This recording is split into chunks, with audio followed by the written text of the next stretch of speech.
Hi everyone. I, This is the fourth celebratory live stream, and we have this guy eating right now with me. This is Ryan Cahill. Yeah, this I'm time to basically celebrate. finished.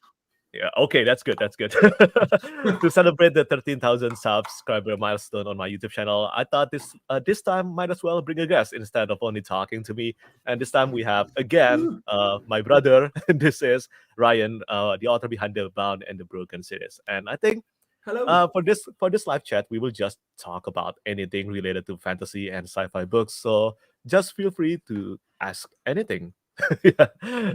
And yeah. Oh shit! Never say anything. Never Oh say yeah, yeah. anything. Not anything related to fantasy and sci-fi books. Oh, now this is where I need her to clarify. Is it Zoran? Because Zoran is a legend, but I always see these names and I'm always worried I'm saying them wrong.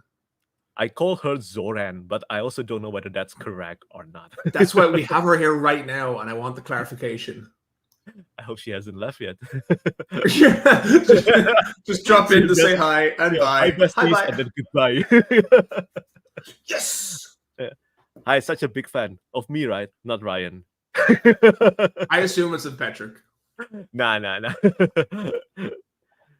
We're doing well. It is morning, very early morning, in Ryan's time right now. And well, I have to say thank you to Ryan for that, really, because I wouldn't be able to make it if it was that early for me.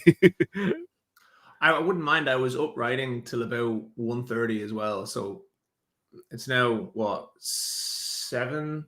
I got up about 6:30. It's not the worst. 5 hours is fine. Thank you, donuts.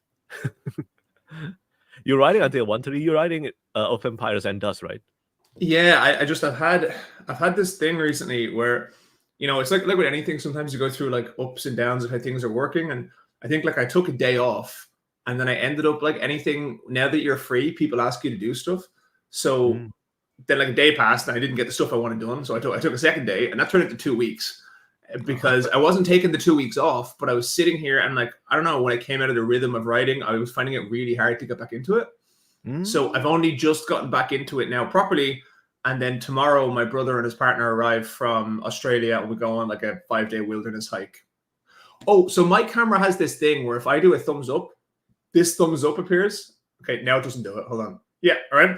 But what's really cool? If I do this. Oh wow! How cool is that? Yeah, I think it's cool until I accidentally have my hand in like a thumbs up shape. And then, okay. Yeah. Like Ryan, you're stupid. Like I couldn't drink this with my left. No, with my left I could, but like if I did this, hold on. It didn't work there, but it will happen. It will happen. Okay. Okay, you can tell Zoran has seen this before. Zoran is here, and oh yeah. See, he said that. I was right. So it is Zoran. Yep. Perfect. What are you guys reading? I am reading. What am I reading right now? I am reading The God Is Not Willing by Stephen Erickson. Yeah, the newest book in the Witness trilogy. That's a part of Malazan, Book of the Fallen. I assume Ryan is not reading anything right now. I'm currently. I've been reading The Words of Radiance for a while. Oh wow! Stop! Yeah, it's so funny. Like I love when I see reviews and like, oh my god, this was stolen from Sanderson. I'm like, dude, I haven't read Stormlight yet. So I read the first ones. Everyone just assumed I had. I read the first ones and I loved it. I really, really liked it. I read it last year. And I have Words of Radiance inside and I'm reading it and I'm really liking it, but it's just everything at the minute is quite slow. Not the book, but like me trying to get the time to read and one of those. But I'm really enjoying it. Yeah. Hey, here's a question for you. Fellow Irish guy here, just finishing up War and Ruin. I love it. Can we get an Irish folklore fantasy? And thank you, Warden. So that probably won't be coming from me. But Shauna Lawless, her fantasy is incredible and it focuses very heavily on Irish folklore. I read the first one recently and I'm jumping into The Words of Kings and Prophets now soon. I think I have too much The Bad and the Broken and a few other things to be writing for the next few years. But Shauna's work is really, really, really good and it's very Irish folklore focused. Don't ever say folklore and focus together. The Children of Gods and Fighting Men. Yeah, Children of Gods and Fighting Men. Right? I really have to read that one. Yeah, I have to. Hold on. Okay, Okay, Ryan is out. Ryan is out, guys. Hold on. I have to pull a book from a stack of books that are like 20 high without them falling. 3, 2, 1. What are you doing? I'm alive. Yeah, nice. That's Yeah. the broken binding edition? It is, yeah. Okay. Wahaha. Yeah, no, I don't have my shelves up yet, and I have a lot of books. I was actually saying on a video I was recording yesterday with Adrian and MJ Kuhn, Adrian Gibson from SFF Addicts, that I kind of like, I haven't like shared all the pictures of the books I've gotten, but like all of the special editions and all of the Kickstarters that have happened, like I've supported them, and I have all the books here. I just haven't had a chance to post them. So like I have like Janice Andrews, like Jay Andrews, and Ben Galley, and I have Josiah Russell, all the other ones here. I've just never really posted them online. Yes, because I keep forgetting. I just and there's so many of them anyway now. Oh, so this is not, what's the name? Is it Jacques? Is that how you say it? I think Jacques. I remember that email came through recently. Yeah, I'm trying to get through my emails too, but it takes so long. What do you mean, Petrik only? We said the same name, Zoran. You all are not ready for Ryan's Advent of Winter. Oh, that's thank you, Esme. The one in the short story collection, right? Yeah. There's that. I think it has a 6 months exclusivity with them, so I'll put it out at some stage later in the year. But for the minute, or for the next 6 months, it's going to be all through the Advent of Winter. That was a really fun one to write, actually. I actually have got a few of the short stories. I think 5 days now. Yeah, 5 days. So tomorrow is the 6th day. I don't think we got yours yet so far. No, mine's like, I actually didn't check what day mine is. It's like it's late. I think it's like the 23rd or something. 24 or 22nd. No, it's not 24th. I don't think. Okay. Have you guys read The Count of Monte Cristo? I'm reading out, and oh, that's a classic. I still haven't read that one. I heard it is a great revenge story. I think. Do you read a lot of classics? I used to. I would have read a lot when I was younger. I read a lot of classics, and I would have read like the Iliad and the Odyssey and stuff when I was younger, and loads of those kind of like classic books. But not recently, no. Should be starting The Exile soon. Have loved Bound and Broken. The Exile is awesome. Dane Atterus is my favorite character in the Bound and the Broken. I really enjoyed writing Dane. I was waiting. I loved writing The Exile after Of Darkness and Light, because I try to set the novellas up that way. That there's something in the book that makes you go, wait, I want to find out more about this. Like, there's a reason the Ice came out after War and Ruin. And half the people kind of jumping on Aeson for his decisions and things he made, and I'm like, well, now you're gonna learn more about Aeson. That guy pisses us off in War and Ruin. Yeah, but then you have the Ice, and it's like, okay, all right, okay. I kind of get it.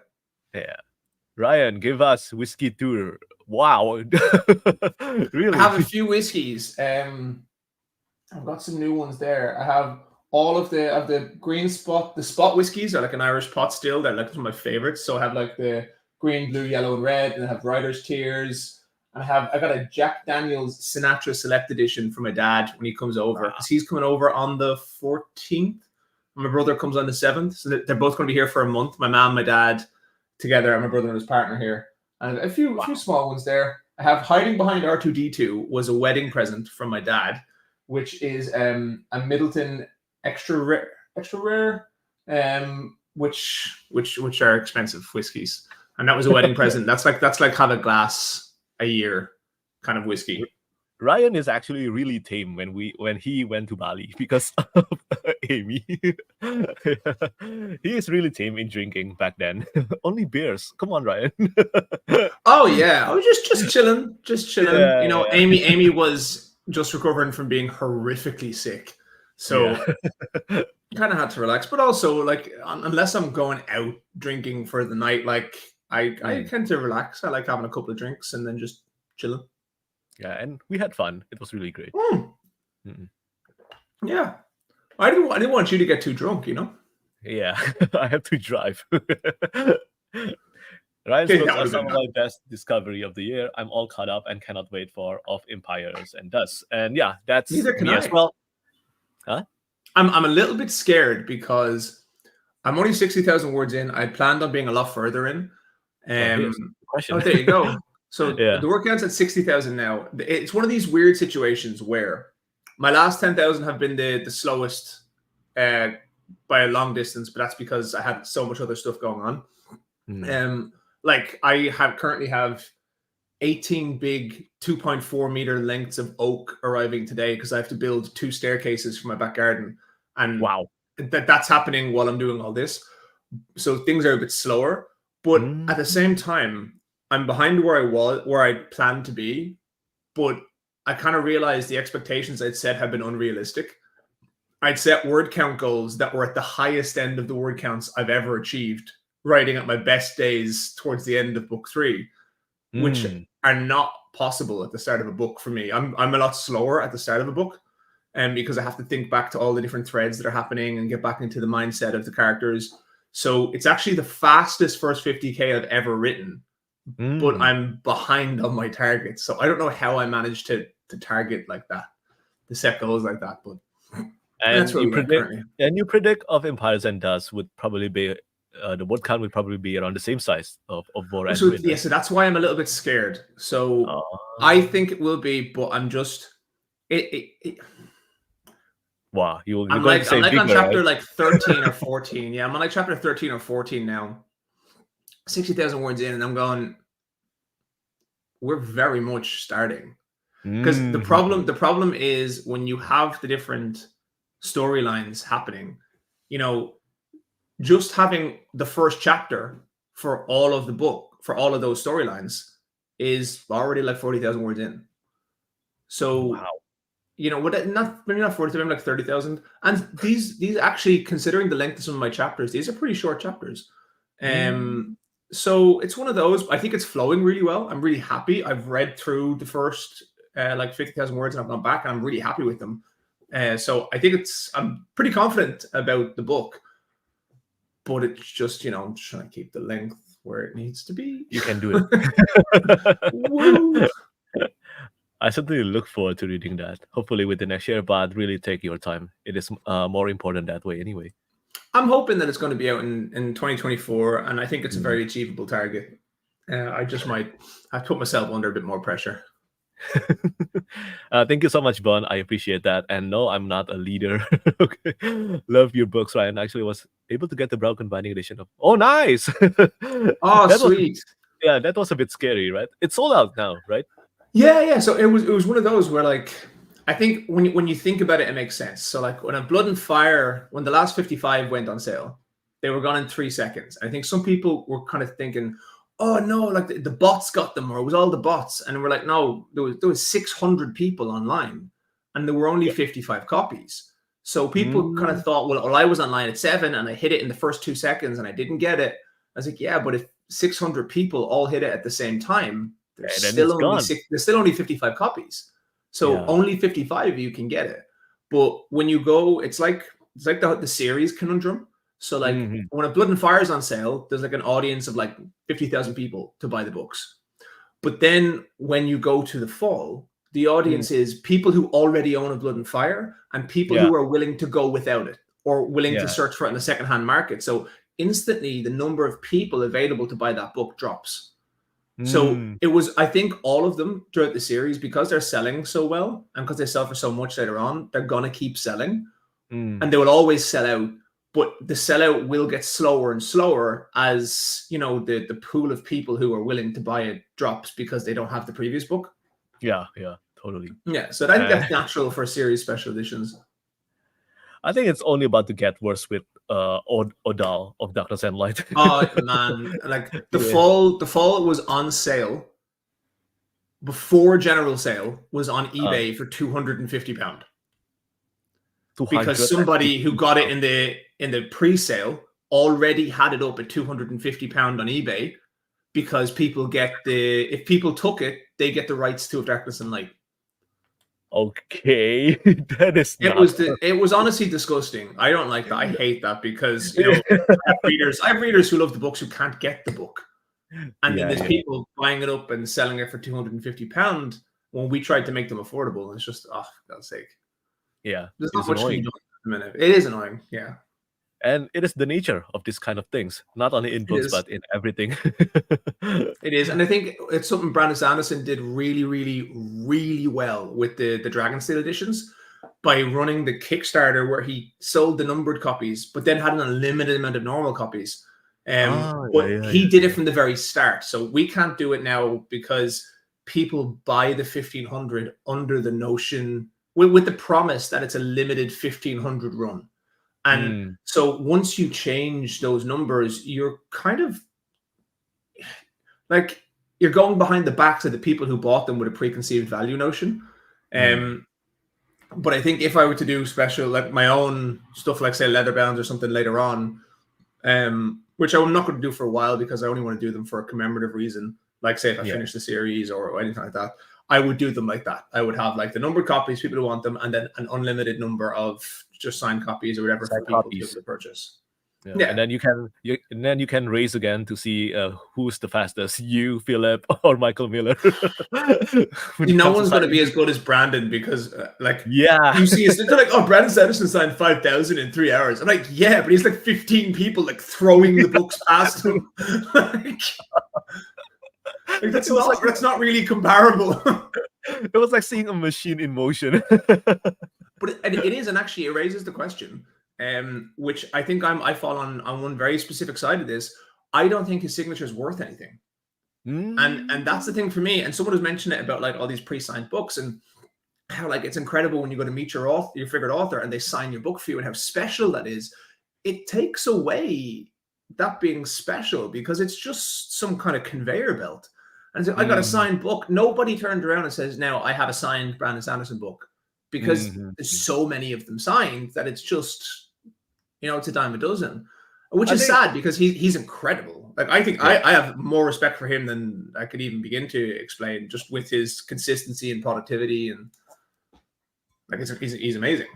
I think for me it all kind of depends. I mean, I love signed edition, of course. I mean, it's something special about that. But for me, the most special when a book is being personalized, and I know that is not feasible to have all of them personalized, but to me, that's the one that matters most because and that's the one that should be done in person a lot of the time. Yeah, because that's where it's special. And I think from the beginning when I was starting buying books, I think that's always the most special one to me, the one that is personalized. And even the one that you personalize for Choco Boy, that is still special to me. But that's the thing. It's the ones that you can't mass produce. It's the ones that you're doing and you know that the person's taken the time to do that for you. Whereas if someone's just conveyor belt signing stuff, it's not as massive. And I know like I do my sign stuff with the broken binding, but like we don't do 10,000 signed copies. It's, I do a few hundred at a time and I sit down and I take my time and I sign them. And it's just to make sure, because people do want signed copies. And I live out in New Zealand and it's not as easy. Whereas if I was living in the States, it would be a lot easier for me to attend all these conventions. Yeah, very true. Very true. But who knows? Maybe one day you will be like that with conveyor belts. I think I'd probably stop short of doing it. I think it would depend. It depends on the situation. Like I see Jay Kristoff has had to make commitments with just signing certain numbers of books when they go out. But I don't know. I'd find it hard. I'd find it hard because I don't know if I personally believe in signing that many books. Just it kind of takes away from it. But I don't know. And thank you someone hands you a lot of money. You're kind of going, okay, well, I'm gonna have to sign stuff. Well, I'm gonna do it. I bought all your books at the same time on Kindle, and the fall is awesome. I am reading Ruin. War and Ruin. Reading Could be ruined by John Gwynne. Yeah, I thought that was what Morpheus was talking about. Why are your book titles so cool? Does honestly made live sound. You know why? Because by keeping of and I only have to come up with 2 words. Yeah, that is true. Think about that, Donuts. I've only got Obuff done so far. Take your time. Ryan is busy writing of Empires and Dust right now. Life before that's Negro 489.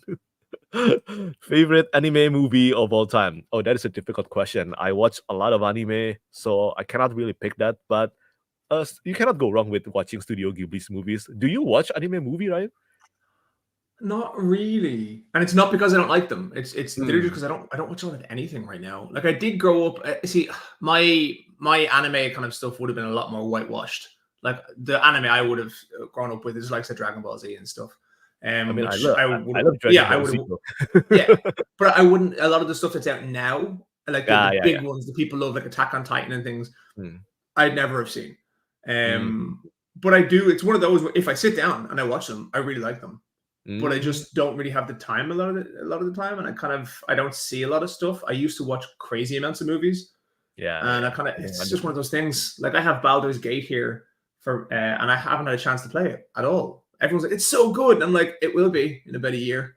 Oh my god, I know that pain so much. I used to Yeah. play so much games, and now it's getting so hard. I probably finish 1 or 2 video game per year, and that's it. I used to finish so many more. Congrats on 30K, Patrick. Thank you, James. I just finished off War and Lewis last month. A new favorite series for sure. Yay! That's cool. I love how many people started reading about The Bound and the Broken from my channel. Me really too. makes me happy. Yeah, of course you have to be happy. Okay. I get emails all the time, like a lot. When people say that a lot of the reasons they've come to my books are either you or Mike's books. They are both of those. I get like quite a large amount of emails where people cite them, and it's really cool because people do go out of their way to say that it was you guys who brought them there. Yeah, I Like that totally happens a appreciate lot. when that happens.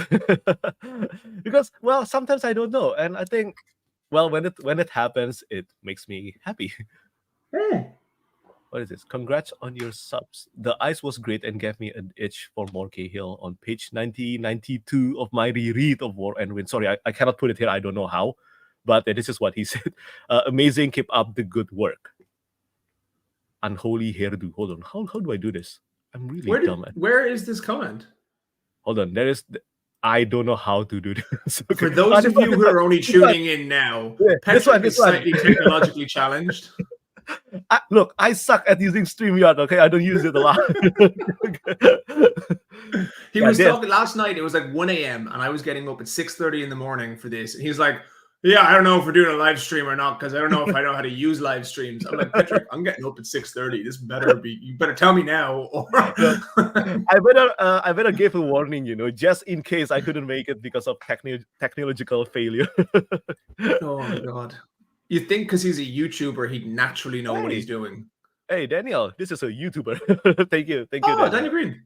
Yeah. Hey, you should read The Bound and the Broken too, Daniel. I know you are. I love the way that's meant to be my sales pitch and throw it in there, and you're just like, no, I got this.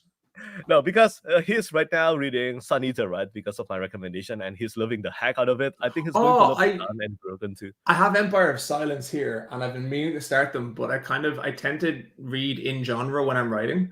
Otherwise, my brain goes a bit weird. But I really want to eat I really want to read the. You can eat it. the Sun Eater Chronicles. Oh my God! Hey Tori, thank you so much. And Chainbreaker. Thank you, Talking Story, and yeah, thank you, Jackers. And this is L. McRae, one of the author of Broken Binding. Lauren. Yeah. So cool. Arlis, thank you so much, Arlis, for listening to this. And wow, there's so many comments. I missed so many. You're like a comment reading machine right now. Nah. I should figure out how to actually use the technology behind the comments. I will learn about it, okay? My Irish friend asked if it was Cahill or Cahill. And when I said I didn't know you were actually from Ireland, he said it could be. Then he just rattled off 20 Gaelic syllables. So is it Cahill or Cahill? It's Cahill, right? Cahill. It's Cahill, yeah. But everyone in like the US, UK, Australia just says Cahill. For whatever reason, I've never seen the combination of C and A with a H ever pronounced K in my life. But it just seems to be the most natural way that people in the US, UK, and Australia say it. So I just kind of go, okay, yeah, whatever. Because otherwise, it's one of those strange ones where it's a short name. So I expected it to be like really easy. But I was in Ireland and I didn't, hadn't moved out yet. And then I kind of saw how not easy it was. And I was like, you know what? I'm not spending my life correcting people. Just call me what you want. Get the first name right. As long as you're saying something positive, I don't care. That's also the same That's for me because my name is Patrick, right? Patrick. It is my Patrick, mom but called you Patrick for a long time. yeah, it is okay. I mean, Patrick is an Yeah. Irish name. Yeah. So I might as That well just Patrick guy is great. I would so fit in Dublin. Yeah. Start Ryan's work now in time for his advent story. That's a lot of books. You have to catch up That in. is a lot of books. I hope you read very fast. Yeah. Most anticipated release of 2024. Okay, that's a lot of books, but I guess for now it would be, of course, number one is a Stormlight Archive Book 5. That's my most anticipated. And if this guy actually releases his book in 2024, that counts as well. I'm very much like I'll be pretty disappointed in myself if it isn't out in 2024. And it's a weird expectation because I don't think anyone, like, you think amount of time it takes Sanderson to turn over, he's like the most productive writer you have in the minute of time it takes him to turn over a 400,000 word book.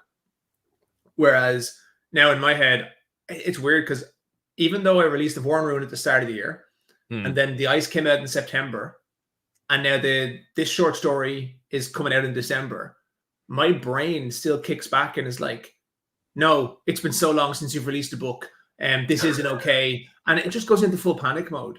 And so like I already feel like it's been too long since I've had a release and my book is so far away. Whereas the reality is a 55,000 word novella is a short novel, and that was released in September after releasing the 437,000 word novel. And now also I'm releasing a 5,000 word short story.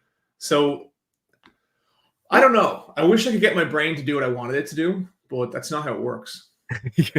55,000 is actually a short novel. That's not a novella anymore. Yeah. Oh no, it's firmly in short novel territory. Yeah.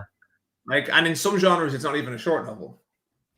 And this is a really good question. Check this out. I'm always curious about this. How are you able to read books while writing and actually enjoying it versus analyzing it and compare it to your own writing? So I think there's a mental thing behind it. So when there's authors who are like very firmly bigger than I am, very firmly established, like I read like Brandon Sanderson and stuff, you can approach it two ways. One is being like, well, I'm going to find the flaws in this writing to make myself feel better. Okay. Or you can take it from, I'm going to learn from a master. And so I try and take it from that second perspective. I think when I'm reading newer authors, my brain sometimes will click into this gear of automatically finding things for whatever reason, but then I kind of have to just push it back because I have to realize that like I love reading and I want to continue loving reading.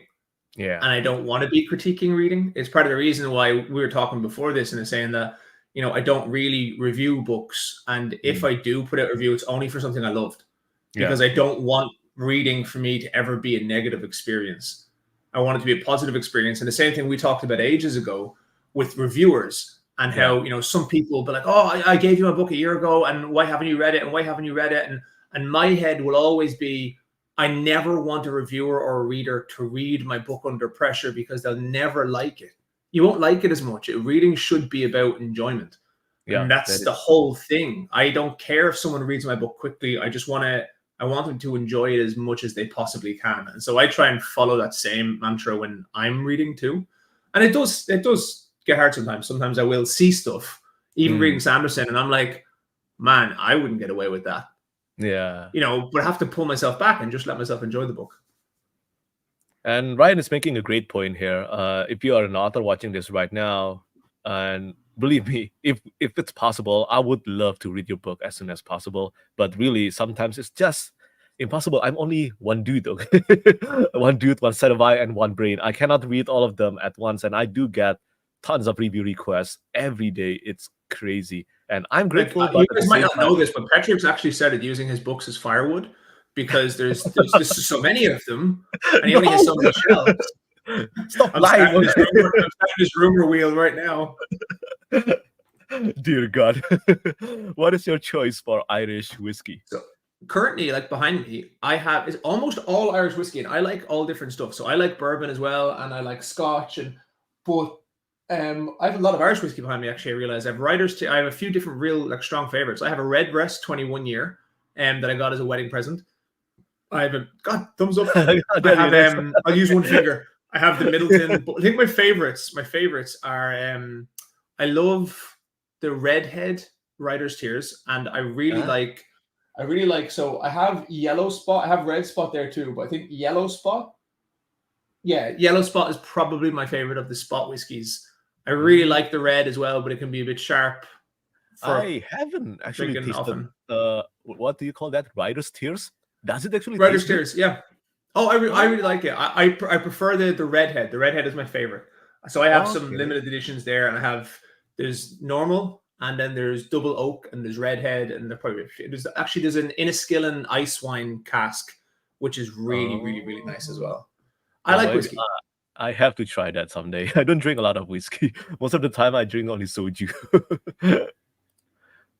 Dane is my book boyfriend. Understandable. He is. You know what? Cool. I'd pick him too. It's interesting, right? Because people always say there's not a lot of romance in my books, okay? And it's weird because I think in the book world, we use romance to mean something very different. Romance to me means romance. Romance in the book world means sex. And so there is a big difference. Like if I just analyze my own books and look at it and I go, no, there's no sex, right? For 2 to 3 reasons. 1, it changes my audience base. 2, I just really am not good at writing it. And 3, when I'm writing other stuff, I find myself having more fun with it. But I would say there's a lot of romance. Like when you look at it and you have the likes of Dane with Mira, and his relationship with her and his love for her is a really big part of his character. Yeah, absolutely. And then you look at like Vars and Frace, which you don't see a lot of until you get to some of the later books and you get to like the ice and stuff and you see a bit. But you have Tanner and Yana, and you see like Rhett and Ella. Like the romance and the love for someone is there. There's just not a lot of sex. So if I was to pick a book boyfriend, it would definitely be Dane. I love Dane. Dane would do anything for you. Yeah, and he's absolutely loyal. Hell yes. And he has a bit of a moral code too. So it's not just like, he's the badass who'll kill everybody except for you. There, Jim has. You take all the time you need, Ryan. That will be worth it, of course. And how many books are there in the Bound in the Broken series? There will be 5 main novels. And how many novellas? 4 or 5? I think the plan currently has it at 4, and there'll be short stories too. That's my general kind of like look at it. There should be like one in between each of the books until the last book. And then there is the plan to go back and do more like series in this world. But I'm not going to just stick to the Bound of the Broken. I do have other stuff I want to do, but like I like this world, and I think there's some great stories to tell in it that are really good. But I'm always real conscious. I'm not going to drag on this story. Once this story is done, it's done. So like, when you get to the end of Cahill's story and Dan's story and Ella's story, we're done that section. But it will be exciting though, because there will be so many books in this world. That's the plan, but only if they add to the world. Yeah. For me, like I like doing the storytelling, and I like doing this. So I'm not going to tell a story that I don't feel is worth telling. Do you ever plan on visiting the New York area in the future? Yeah. Like I lived in New York for a small period of time. I lived up on 139 in Payson, and I really like New York. So eventually, yeah, it all just depends. Right now, like there's only 2 reasons that I leave New Zealand, and one is like to go on a holiday, and the other is to tour and do book stuff.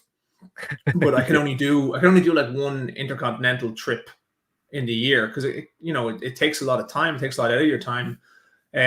So it just all depends on what cities and what things kind of line up with that. So like I'm trying to get to the US in 2024, but I have tickets booked for Worldcon, which is in Glasgow, and then Amy's coming with me as well. So it's nice. It's whether I can get over to the US, and I'm going to try and do it this year, but we'll see how it goes. When is that again? That is in August 8th to 12th, I believe.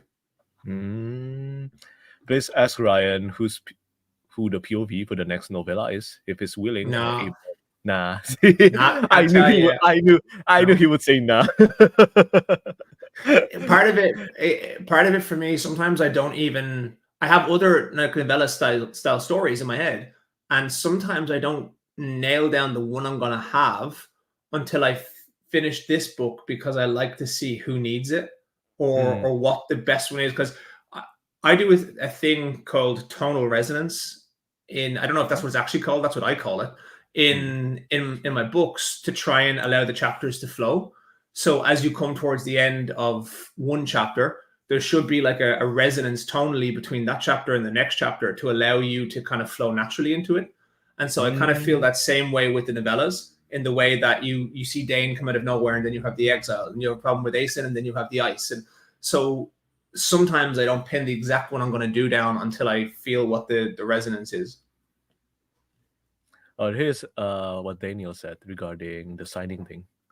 I view the signing issue as it can still be special for that fan, but stops people from turning. Yeah, I guess. I actually I do agree with that as well, because it's one of those things that it's hard, because you're looking at all this signing and you're going, okay, it's not as unique and special, but then also like I've only really come to understand this myself, and I think I'm in a privileged position to understand it, because I have readers who've kind of reached out to me, and people finding things special that I wouldn't have thought would mean that much to someone until then they say it does, and they explain. I go, oh wow, okay, I'll try and make sure to do that for someone in the future. I didn't realize that you would.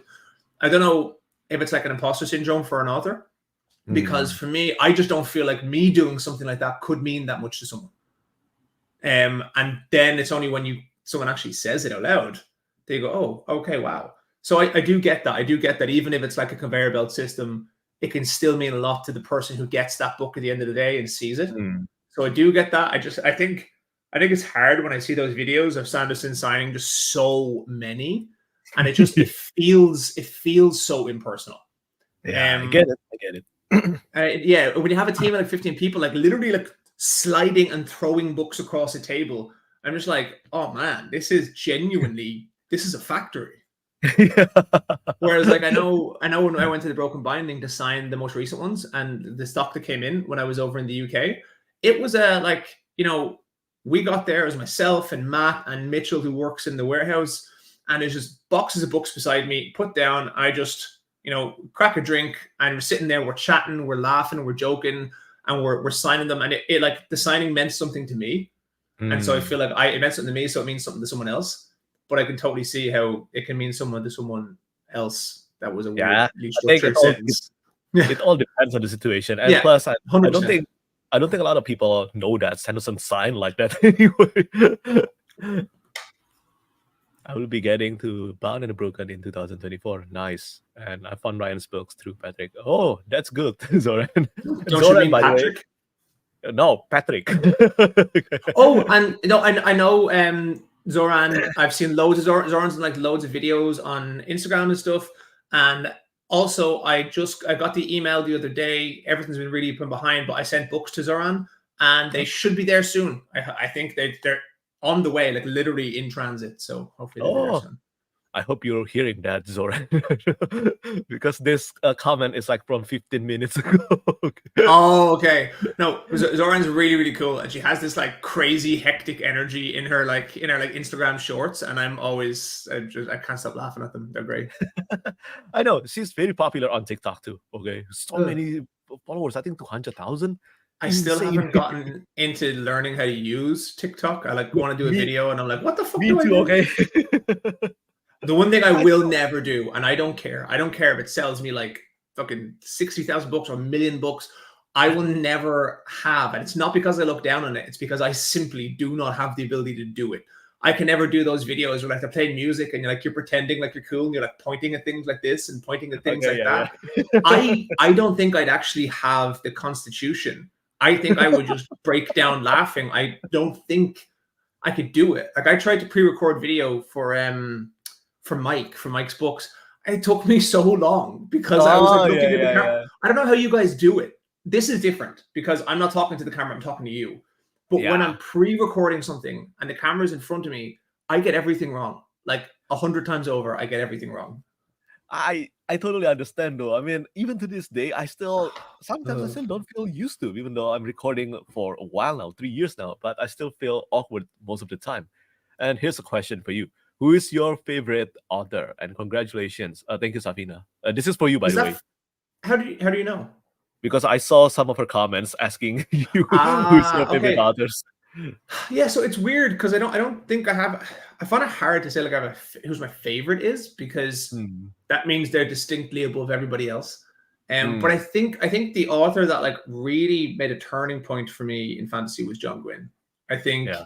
when I picked up Malice, I think I was at a point in my life where I hadn't read a lot of fantasy for a while because I was in university and I did pharmaceutical and biomedical chemistry in university, and I just hadn't read for pleasure in so long. It was Um, textbooks and it was everything else, and it was just so much information. And I think I was at that point, and I went through my local bookshop, Eason's, and I found Malice, and I picked it up and I just devoured it. It was gone. And then hmm. John was one of these people who consistently released. I think he had a Yeah. massive impact on how I write too, because Hmm. seeing the consistency in his releases was a big thing for me. I think John's fantasy had a big turning point for me in my appreciation of fantasy and kind of bringing me back into the love of reading. And I think for me as a fan of John Gwynne too, I think that's also what attracted me to Ryan's books, because you can see it, especially starting from Of Darkness and Light. It was very awesome the way. I mean, I'm praising the guy right here in front of me, but you know what? Yeah, This is my understart. Okay. Yeah, but yeah, the writing really reminded me of John Gwynne, and that's always a plus for me. So yeah. it's a comparison that I will never ever ever be unhappy with. Asking on behalf of some of my own commenters, and thank you. Why does Patrick have so many favorites? Asking for myself, do you guys have any winter season favorites to recommend? So this is a question that has been asked to me quite a lot, but I don't. I do have a lot of favorites, but at the same time, you have to also consider the number of books that I did not like. But so many people think that I only talk about books that I love, but that's the intention of my YouTube channel. So here's the thing. I have a Goodreads account. That's about 50,000 followers on my Goodreads. They I obviously have already not seen your review of Uprooted. Oh, exactly. oh my Yeah. God, that is a treasure that Yeah. everybody must witness. So I post the books, I post a review of the books that I dislike on Goodreads and on my blog. But I think that should And be even enough. then, you're usually pretty damn kind. Just you spread a lot of positivity. I think in a good way. Like it's focusing on the things that bring a lot of really, really nice positive vibes to the reading community. Except for Uprooted. Yeah, but I think it's one of those where I think you have a very similar approach to what I have. Like when I say with the books, so like I read books, and if I don't like them, I just don't post about them. And it's not because Exactly. I'm trying to Well, skew stuff. It's because I don't want to. There's enough negativity in the world. There's enough negative shit, and I could tell people what not to like. But what the hell's the mm, point? I'd rather tell people what I love, and don't work off what I don't like. Work off what I like.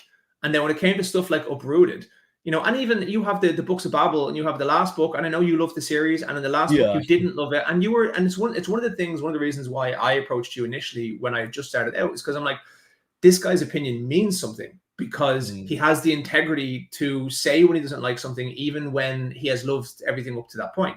But I think a lot of the time, you also hold back the heavy criticism for a book or an author that it won't impact, which I think mm. is important. It's really trying to allow someone to stand on their own 2 feet and bring positivity to the reading community. And then when you want to bring that negativity because something got you so much, you're checking, you're going, okay, this is Naomi Novik. She does not care. She has Nothing, enough other reviews to look at. none of my words will impact her at all. Yeah, but it's something I really appreciate because it's someone who has the integrity to say when they don't like something and to say when they find a problem with something, but also someone who is striving to bring positivity, Yeah. because that's what reading should be about. Like, and Rob Hayes put a tweet out a while ago talking about how we focus so much on negativity and how Mm, when you ask somebody what they like, it takes them a few minutes to think. But you ask mm. someone what they don't like, and they pull out a fucking laundry list from their back pocket, and it's like, why would we focus so much on reasons to hate and dislike things when life is so much better when we focus on the reasons to love something? True, true. And I think for me as well is that if did not finish a book, I will not post a review. And believe me, I haven't finished a lot of books because my TBR pile is 900 books. Can you think about it for a while, okay? 900 books. If I focus on finishing a book that I dislike, I will not get around to the books that I want to read. That's so many books, 900 books. That's a If lot I of finish books. 100 books per year, I still need 9 years to actually finish all of them. So that's If I why can read 12 in a year, I'm very happy. So that's why if I dislike a book, I manage to finish it, I post them on my Goodreads. But on my YouTube channel, I only talk about them on my probably monthly wrap up. But that's about it. That's really what I want to do with my channel. I want to be honest and also give positivity to the books that I love, and hopefully people will love them as well. And for any winter season favorites, because we were talking about Naomi Novik, so here's the thing: I absolutely dislike. I'm not. That is. It's amazing. It's one of the best reviews. I don't think I've ever laughed reading a review as much as I did reading that review. Yeah, I That absolutely was special. dislike Uprooted, but Spinning Silver by her is totally fitting for a winter read, and it is amazing. That book is absolutely wonderful, a total opposite from Uprooted, in my opinion. So, just for anybody, if you type Petrik review Uprooted Goodreads into Hey. Google, it will come up, and it's a truly. There's a line here. There's a line here. I want to read it out. I'm gonna find it. Stop it, Ryan. Oh yeah. So I pity the tree used to create this novel. That is. I did not even think about that, and somehow that becomes such an iconic line. It is. It's incredible. Oh my god. Oh man. You're welcome, Safina. Yeah. Thank you. This one is from Zoran. Bye, Thank you, Zoran. Goodbye. Have a good day. That's still morning, right? In your place. I don't know where we are in the world. I don't know what's happening. Hold on. Great to see Ryan here. 2007. Oh yes, I think you will love that film. Shit. I know. I get so nervous. I get so nervous because like of Blood and Fire, we have all these people talking about like, oh, I had like 18 books in my back pocket before I got published, and like Blood and Fire is my first thing I've ever written. And like now, I'm so much more confident in my writing now. So anytime someone goes to start my series, I'm like, look, if you don't like a Blood and Fire, it's okay. Just don't tell me. It's fine. You know, it's all good. It's not a stress. But every time someone starts it, I'm like, oh fuck. All right. They could love this, they could hate it. But if someone tells me they love the Blood and Fire, I'm like, I fucking have you now. Because I know for a fact it only gets better. Yeah, if you like of Blood and Fire already, then the rest is a smooth sailing for you. Yeah, there's obviously a few people who like Blood and Fire and then don't like, because when you get into the later books, there's more threads and complexity and POVs, and then some people go, "Oh, well, I don't want it to be that complicated." I'm like, that's totally fine. Yeah. Who is the artist doing your covers, Ryan? That's a lot of artists, by the way. Which covers? Yeah, I think the special editions is Nemo, who is in Korea, and they're incredible. Incredible artist. Yeah. And then for the standard editions, it's a guy called Stuart Bache, who does the kind of the cover design, and he's based in the UK. Yeah, and I think Nemo art is such a great find. You don't see Nemo doing a lot of cover art in fantasy right now, fantasy books published in the West, and it makes, I think, this kind of cover art more distinct right now. And I love the fall, maybe even more. We will see by the time I get the book. It was very much the vibe that we really wanted to go for. And I saw Nemo's stuff, and I was like, oh, this is amazing, and it's unique. It's its own thing. It stands alone. God, salty Petrik. Classic salty Petrik. He is. Once Petrik gets salty, the shit that he says. I try to always be kind, but sometimes I cannot control myself. Sometimes I pity the tree. There's so many. But even just that, I could ramble on for another 1,000 words about why this book didn't work for me, but I'm tired. I'm just so exhausted after reading this. Oh my god. Infona, I've read your series. I get it though. Oh, she has actually, yeah. And she's currently on her 9th reread, I think. 9th. Yeah. Wow. Now I could be wrong. I could be wrong, but she's reading in this weird order now as well. I can't remember what it is. What? There is a I'm new trying to. order after all the discussion now. Yeah, I'm trying to think off the top of my head. I think she reads the Fall, and then the Ice until and then a Blood and Fire, and then she reads up to a certain point in the Ice. Then she reads the Blood and Fire. Then she gets like chapter 9 and 10, and then from there she goes back to the Ice. What the? I'm trying to think. I could be wrong. And then back to Blood and Fire when the Ice ends. Yeah, I'm pretty sure. Yeah, that is so odd. As long as she's having a good time, that's all that matters. Any chance for Bound and the Broken hardcovers to be affordable for international? This is a weird one. It's a weird one because it depends what affordable means. So the problem that happens is in some of the like European markets and stuff, Amazon don't stock the book. So it's not that they're not affordable. I haven't priced them at that price point. What happens is Amazon don't stock the book, so third-party sellers are coming on and listing them at like £42, which is not what they cost. They cost the same. They're 26 or £27 for everyone internationally. But what happens is if Amazon or your local bookstore don't stock them, so say for instance in the US, Amazon does stock them, but you also have Barnes and Noble, and in the UK. Some of the later books on Amazon get screwed over by these third-party sellers, but they have Waterstones. Waterstones will always sell it at the recommended retail price. But the problem then is like Amazon France or Amazon Italy sometimes will just like they just charge like 42. I have nothing to do with it. They just set the price at that. It's third-party sellers because Amazon has gone from this place where you can. I used to be able to go on Amazon and know what I was buying was quality, but now the way they've switched. They rely heavily on third-party sellers. So it's a bit more of a gambling game than it used to be. So I really, it's very, very, it's a lot more difficult than I think a lot of people realize to get hardcovers like that consistently priced in different regions. It's not as simple as me just wanting to price it like that. I wish it was. I do have those prices set way lower, but that's just not what they come out with at the other end. So difficult. Yeah, it's a pain. I think some of the best ways to get it internationally can be through the broken binding, but then the problem is with Brexit, there's new stuff that came in from bringing books into Europe and stuff. So it's really tough. Yeah, that's really a shame, but I do understand the pain as an international reader. Believe me, I do understand. What I will say is that there is a plan, and there is a sequel project for 2024. You heard it here first.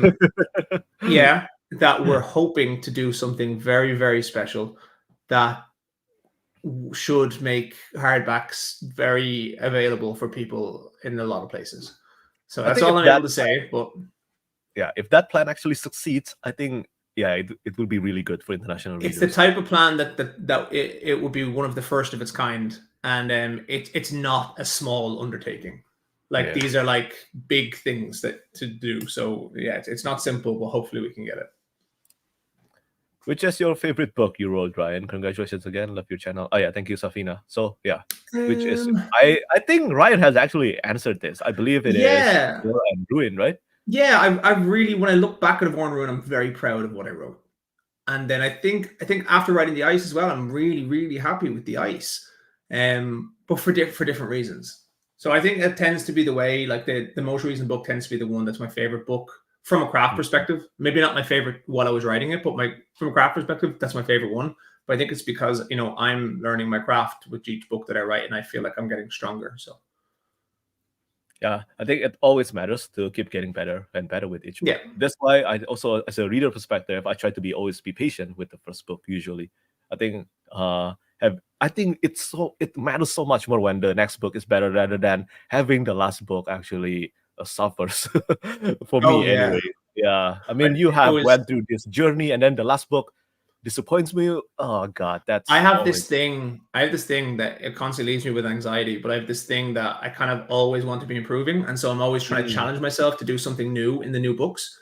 Now, what it does is it opens me up to releasing something that maybe I fear won't land with someone because I've done something different. But I feel like if I don't do it, then I'm not improving. I'm not like developing and challenging myself. So that's all I'm able to say. But yeah, I think it's So I'm always trying to do something new with the books. So like in these last 2 books, there's some elements of the world that are going to come into it that are a little different to what's been there before. And it's trying to smooth those transitions and make them feel seamless. That's the craft challenge. So hopefully Of Empires and Dust will become your new favorite book you wrote. every finger crossed. Yeah. Breaking news. Naomi Novik just got an idea of what the villain's name will be in the next book. His dad will Yeah. be falling on him. Sometimes I do wonder whether she actually reads my review or not. I really hope not, though, even though she's very popular. But any idea when the paperback edition of The Ice? Oh, it's not available yet. They are long available. I think they are available now. Yeah. Like I've sold a lot of copies of them, so they're definitely available. See? Yeah. It might depend what region you're in. I know sometimes when books aren't printed with Amazon, so mine aren't printed with Amazon, which is the reason why some of the paperbacks have lower availability in the world. And the only reason they're not printed with Amazon, 2 reasons. 1, there's a slight difference in quality, and then 2, Amazon quite literally do not print to the page count that I need. So like Of War and Ruin is way outside their page count limit. And they don't print. Oh, it's low. It's like 600 pages or something. Okay. But the issue then is as well, they don't print hardbacks with jackets on them. So I can't print my hardbacks with them because I have jackets on my hardbacks. But when you don't print with them, they fuck with you. So like with that, like with the way that third-party sellers list my books at separate prices because Amazon don't stock it because they're fucking with you. And then also they like, even though it's print on demand, they will like randomly mark it as out of stock where it doesn't have stock, so it couldn't be out of stock. It's always in stock, but they will list it out of stock just to fuck with you. So I got like emails, people from Amazon, from Canada being like, oh, when is your book coming back into stock? I'm like, it's not out of stock. Canada. I fucking knew it was Canada. It's always Canada. It's always Canada and France. Amazon just mess with you. Like sometimes it will say temporarily out of stock and you can still order it. And if that's the case, just order it because it actually arrives at the same time as if it had said in stock. And then other times, so let me see now. Yeah, so I'm actually looking at it right now on Amazon Canada. And it's available. It is available. Yeah. Oh my god. Yeah, it's probably a bit more than it's more than I would charge. It's more than it should be listed for. It's like $25 Canadian dollars, which is I think more expensive than I'd be listing it for. But it's definitely available. And one of the other ones is I don't know what shipping's like between America and Canada, but Barnes and Noble will always stock them at the recommended retail prices. So if you can order from Barnes & Noble into Canada and the shipping isn't too crazy, I don't know what it is, but I don't know if you can or can't. Yeah. But Barnes & Noble are very reliable. Amazon are a pain in the fucking... Yeah, we'll not get into it. And for this question, my answer is actually the same as Ryan. Of War and Ruin is my favorite. Yeah, it is the best. I thought it would be The Exile, but Of War and Ruin actually topped that. So yeah, this is my answer. There was a moment we talked about in Of War and Ruin where I was like, Petrik's gonna. Yeah. That moment was so awesome. Actually, oh my god, this is amazing. I'm just looking right now, and yeah, so like The Ice is in Amazon or is in Barnes and Noble for like $11.99, which is what it should be. So if that can ship to Canada, that's definitely the way to go. Because I don't live in Canada, I can't really check that shipping route. But yeah, how much thought do you put into prose? It all depends because I write in layers. So it's weird because prose is a strange word. And I think it's a strange word because I think it means something different to everyone. And people might say like, oh, this is simple prose. And then you go and I'm like, what is simple prose? Like different styles of book, because like I want my prose to be accessible. So I don't want people, it's not the type of writing I want to do. I don't want people to have to decipher the sentences to try and understand what I mean. So I put thought into prose. So I write in layers. So I like write the book and I'll put some thought into how I'm writing stuff. But sometimes I can feel myself being repetitive in my descriptions. And I'm like, it's fine because I'm going to come back and I'm going to edit later on. And then I'll put the extra thought into how it works. And so I put quite a bit of thought into that. But I also put quite a bit of thought into making sure that the writing is accessible. That I'm not because for me, my writing is about the story, and it's about the characters and how they deal with the world and how they interact with each other, and it's about going through the emotional trip that the characters are going through. And I don't want overcomplicated prose to make you pull out of the reading moment, but I do want to come up with like some beautiful like descriptions and some beautiful ways of saying things, and like poignant emotional moments between characters, and how they word things is very important to me. So how characters word things to each other and how we see what we see is more important to me than just kind of beautiful sentences. I think this is an important subject too, because I know that Sanderson and sometimes even John Gwynne do get flakes on their writing style because of this, because it is too simple. But just because it is it is easy to read doesn't mean that it is easy to craft, because sometimes they are going intentionally to make sure their writing is easy to decipher, as Ryan said. I think that's what attracted a lot of readers to actually Brandon Sanderson's and also John Gwynne and many other authors with a similar writing style. But even George R. R. Martin as well, for me, he doesn't have like beautiful prose. He's very accessible prose. I like reading his prose. And it's probably the reason why I struggled with Malazan. Like I started reading Malazan, I only read Gardens of the Moon, and I got about 5 pages in, and I quite literally out loud said, "What the fuck is this?" And I put the book down. And it doesn't mean that Malazan is bad. Yeah. It could also mean I might love Malazan. I just, at that point in time, it just felt like a weirdly phrased encyclopedia. And so I just put it down. And I think sometimes it can just be, depends on the reader. Yeah, totally true. And this one, any news on Bloodstone Saga book? I don't actually have news on this. I only have news that the title most likely will be Fury of the Gods. And you can actually check this out in the paperback edition of The Hunger of the Gods. I think John Gwynne deserves every break he gets right now to write books. Absolutely. Even in general, he's been one of the most, he doesn't get praised enough for how consistent his release schedules are. Like, if anything, he's earned some extra time. Yeah. Especially after the tragedy that he has to deal with. Yeah. So, yeah. And what is this? Cheer, boys. Cheers. Yeah, cheers. Okay, this is a good one. Who wins, Kalin Var versus Dane? My vote goes to Dane, no matter what. Yeah, I see. It does depend, because you have like I would think in just 1-to-1 hand-to-hand combat, Dane is like, Dane for me, in like the mythos in my own head, is like one of the greatest warriors who's ever lived. Like, and Kalin Var is too. Kalin Var is a fucking legend. But I think he's also used to relying on the strength that his Sentinel armor provides, and he's relying on being a bit more robust. So if Dane faces Kalin Var and Kalin Var's Sentinel armor, I think Kalin Var is killing him, like very, very much so. But if they just fought each other face to face, hand to hand, I think Dane would take the win. Maybe not 9 times out of 10. Yeah, I think maybe 6 or 7 times out of 10. Okay, this is a good one from your cartographer, Tall Shepherd. Oh, Jack is a great cartographer. If you're an author watching this right now, do check out his portfolio. And he is a lovely guy to work with as well. Yeah, very awesome guy. What's your favorite book cover, recently or otherwise, off the top of your head? This is a good one. For me, I think my most recent one is definitely, is it the second book in the Broken Bindings new release of Thild's series, The Hanged Gods? Randy Vargas's cover, the one where they have the snow and the ice, and the guy has I think it's 2 axes, and he's looking up, and he has the bear behind him. That's fucking cool as shit. I think I have to choose the first one, but on that edition as well. It's absolutely gorgeous. The entire Randy's work on that's amazing. It is crazy, Randy Vargas. Who is this? Hold on. What's the worst book you ever finished and reviewed? Well, Uprooted. Yeah. Okay, there's another one. I absolutely despise this book. Okay, this is Unholy War by David Hare.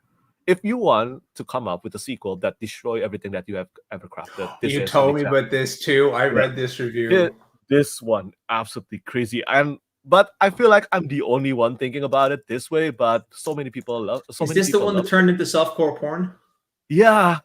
Yeah. Oh my God. When the book actually said that I have this magic system now, I can do a 24 hours erection. That's it. I'm done.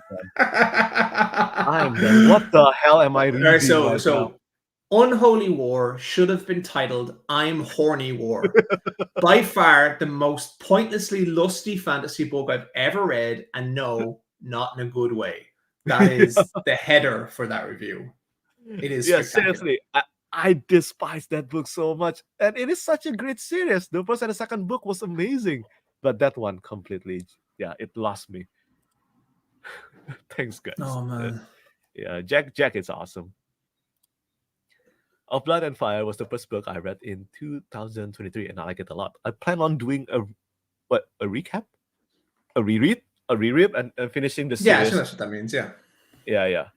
It's not finished yet. The series. Ryan is working on the fourth book, and then there will be finishing the up-to-date series. There'll be a novel, and then a novella, and then I also have another short story. I don't know if that's coming out in 2024. I have another little contract that I have to sign soon that could give us another story from it, but we'll see how it goes. I think those are Oh, Anthony Ryan's Pariah is done by Jamie They're very Jones. cool. Jamie Jones is like a legend in fantasy and sci-fi. It depends. Oh yeah, this one. Oh, this is for you. What's a series of novel you don't get seen talk about enough on YouTube? I think there's a lot. I think that's kind of the way. It's the way everything works. If everything got proportional amount of time, there'd be like YouTube content for the next 600 years. I'm trying to think of one that's a real standout for me recently. Like I've recently finished, like I said, Sean Lawless's. I'm looking over here. That's some of the ones. Sean Lawless's first book, and I absolutely loved it. That was amazing. And I actually do think as well that the book that got me into indie fantasy that I did not know, first ever indie fantasy I ever read, and I didn't know it was indie fantasy. And this is the time I did not even know what indie fantasy was The Lost War by Justin Lee Anderson. So one of my friends recommended this book to me. He was like, hey, just get this book on Amazon. I got it. I did not know what indie fantasy was. I read the book, loved the book. And then it was only like a bit after that I even considered anything to do with books for me. And then Justin got signed by Orbit as well. But that's a very, very good book. And I'm hoping that the sequel will be just as good. And I don't doubt it at all. This is a good one. Would you choose First Law or Realm of the Underlings? I think it would be easier. I've never read Robin Hobb. Oh, really? No, it's one of the things I have to read. That's 16 books, though. I know. Yeah. That's the hard thing is I have all these books that I want to read. And I can't find the time. Yeah. I think that's one of the downsides of an author. What is kind of like when you're reading, you feel like you're doing what you should be doing, but not for yourself. So but I also need to read because it helps you get better. It helps me learn from people who clearly know what they're doing. Yeah. And you know what you're doing now. I don't think that's the case. I think I'm pretty much still just wandering through the darkness. But I've heard Robin Hobb is like an emotional master, but like incredibly depressing. Yeah. And wow, this fantasy fanatic, you are about to start the most depressing book of the entire series and probably the best one. It is amazing, Assassin's Fate. And this is from John Douglas. Ryan. This is actually the third time Ryan appeared on my channel. That's the most an author has ever appeared on my YouTube channel. I'll slip you the money later. Yeah, there's no need, man. P.S. There is no money. There is no money. I will have.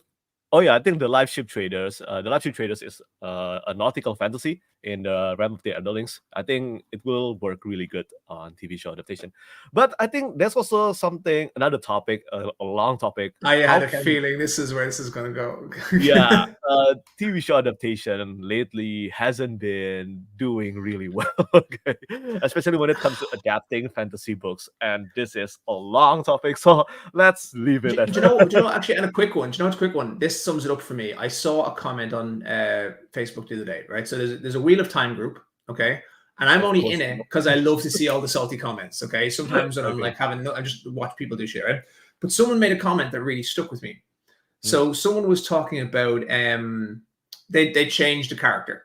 Okay, they changed the way the characters go, and it was one of the characters. It was, I think it was Moraine's, not Moraine's brother. Did she have a brother? One of the princes of Cahill, and how in the book he's like this schemer who is like absolutely incredible at Dace Damar, and he's really important. And in the show, they just made him nothing, and they instead focus massively on Moraine's mother, who isn't really in the books.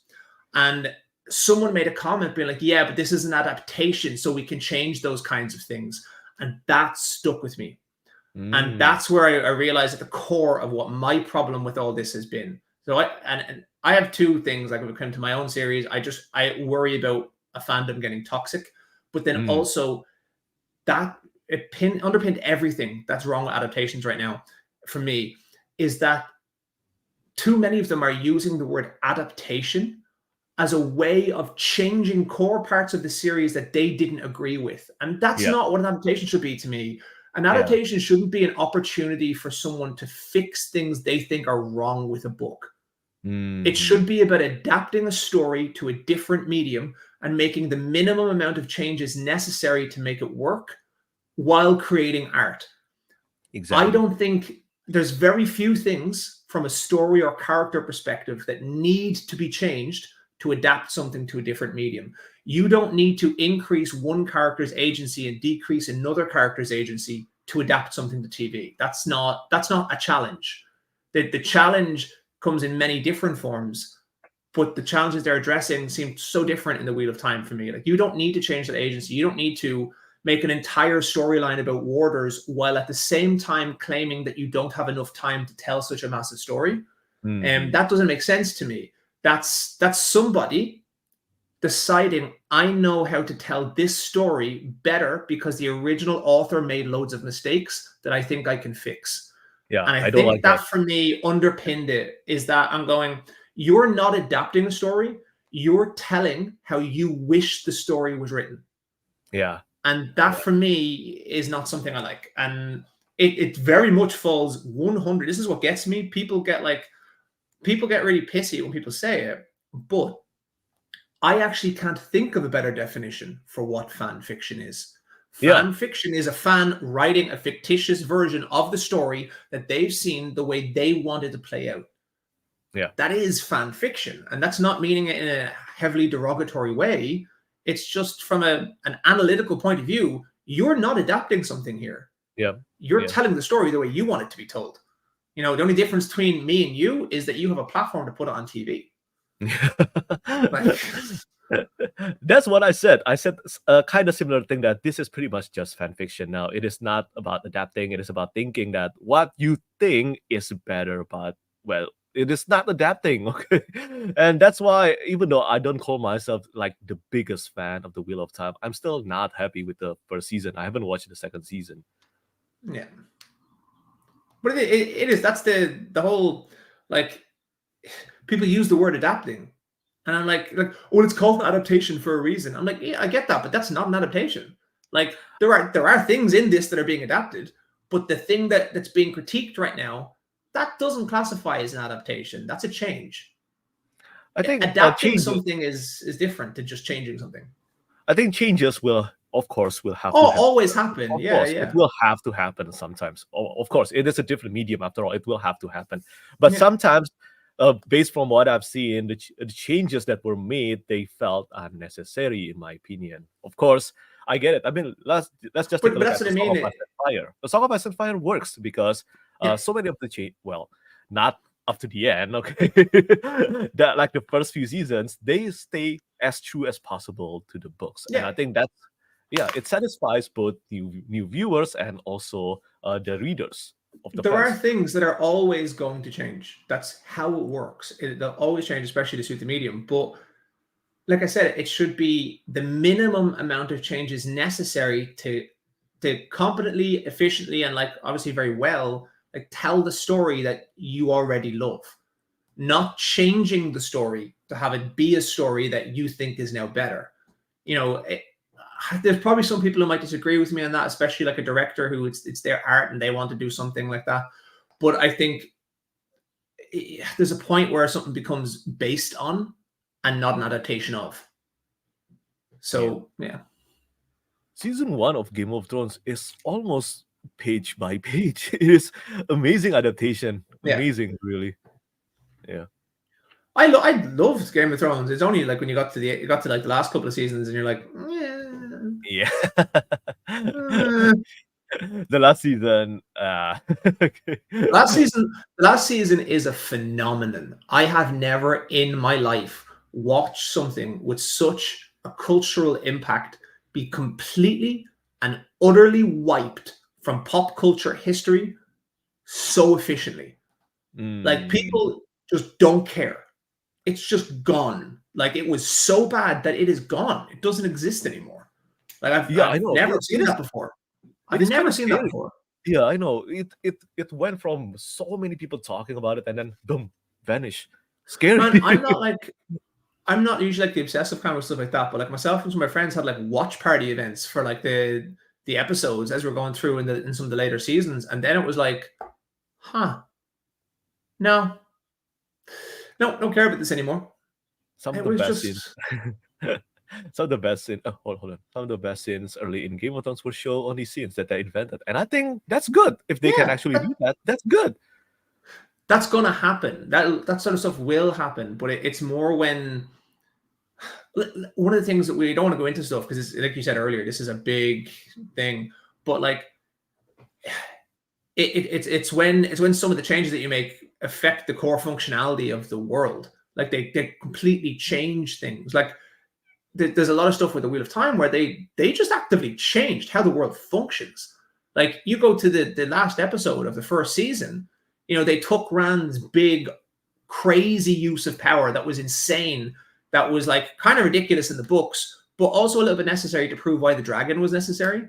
And then you just have like 5 random Aes Sedai channelers, none of which are either, 3 of which are either not particularly strong, and 2 of which are not trained, and they just wipe out an army of thousands of Trollocs. And I'm like, dude, if 5 untrained Aes Sedai can link and wipe out thousands of Trollocs, why do we need the dragon?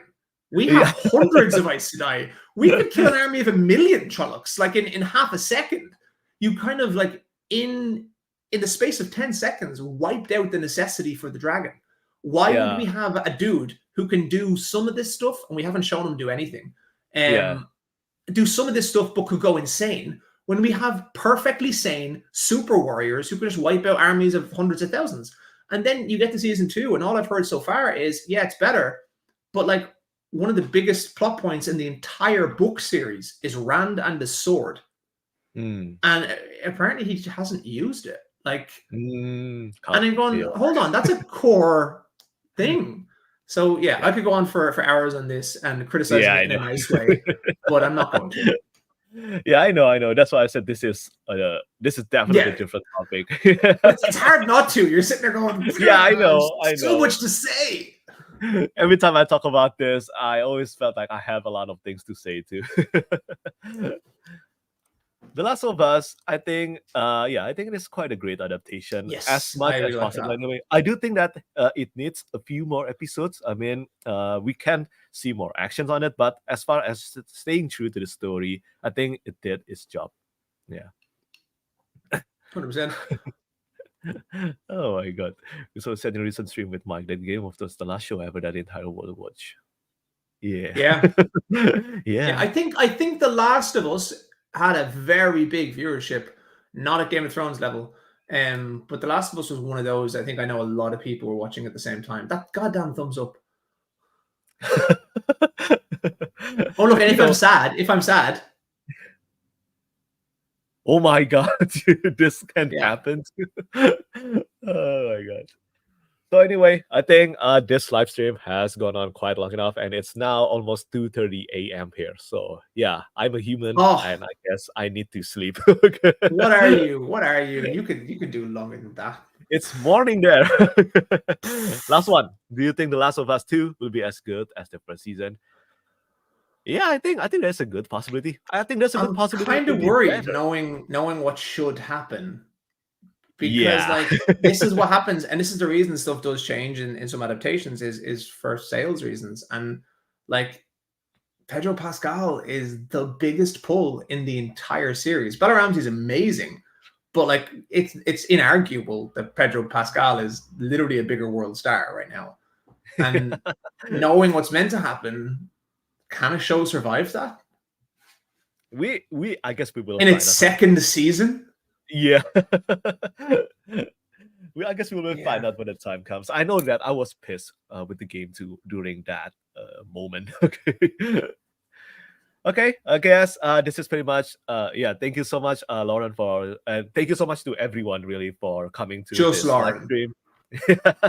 It means a lot to me, and I'm sorry that I cannot get around to all the questions. There are so many, and when I see that there are constantly more than 100 people watching this live stream, and wow, that is amazing. And thank you so much. Seriously, it means a lot, and thank you so much to Ryan for coming to my YouTube channel again. Next time, Petrik will be better with the questions. Okay. See you guys. Bye. Bye, everyone.